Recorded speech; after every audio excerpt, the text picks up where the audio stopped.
na nga po pala yung ating kawali at mag-adobo po tayo ng pusit. At may dala po siya ng ulam. Ay, may dala po siya na pusit galing sa palengke.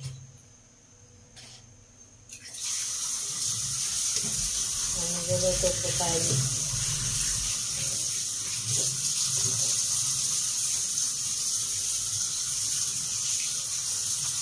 Mainit na po yung ating kawali.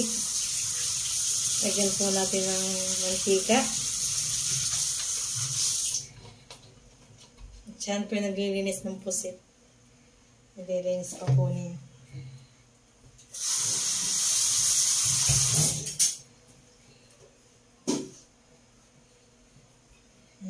Lagyan na po natin yung luya.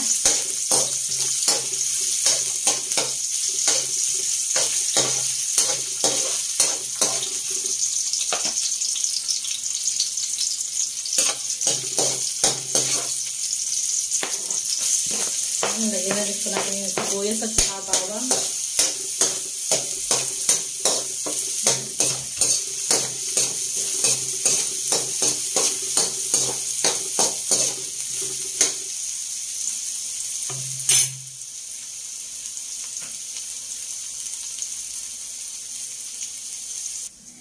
Yan at hinihiwa na po niya yung pusit. Tapos na po niyang linisin.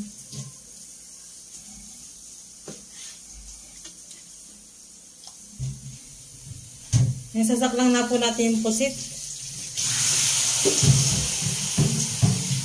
Tapos na po niyang linisin at hiwain. Ito na ang linis niya. Natinta ang ating pusit. Oh, sarap.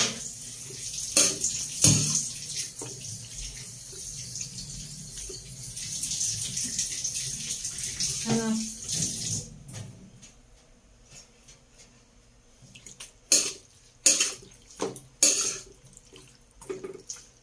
Ayan na.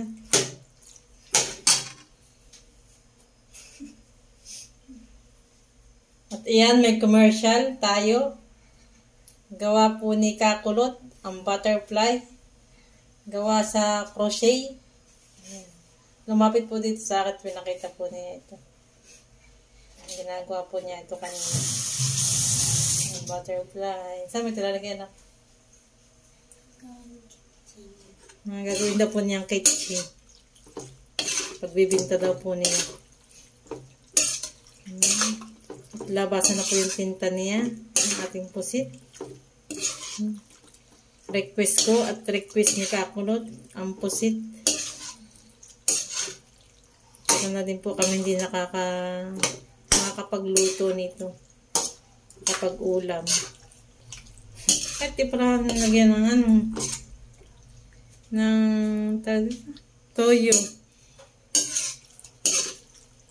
Ayan na po, kumulay na po yung ating pusit. Lalagyan din po natin ng kaunting toyo.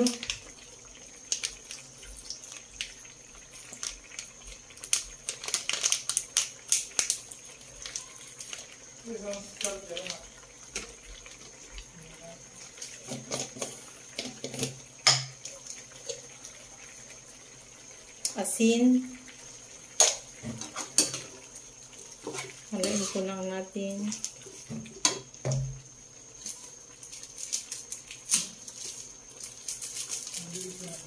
Paminta.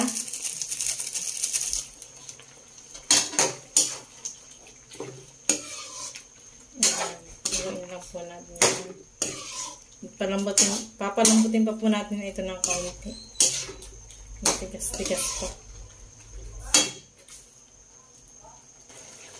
Lagyan din po natin ng suka, konti.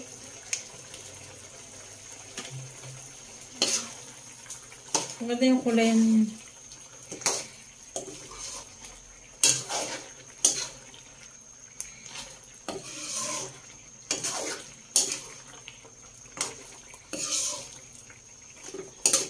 na kaya. Ito na yan. Pa na ito. Ewan po natin kung lasa. Malambot na.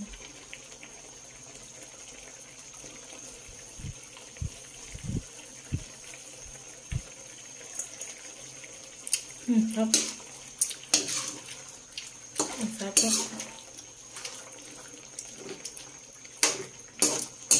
Ayan, at luto na ang ating adobong pusit.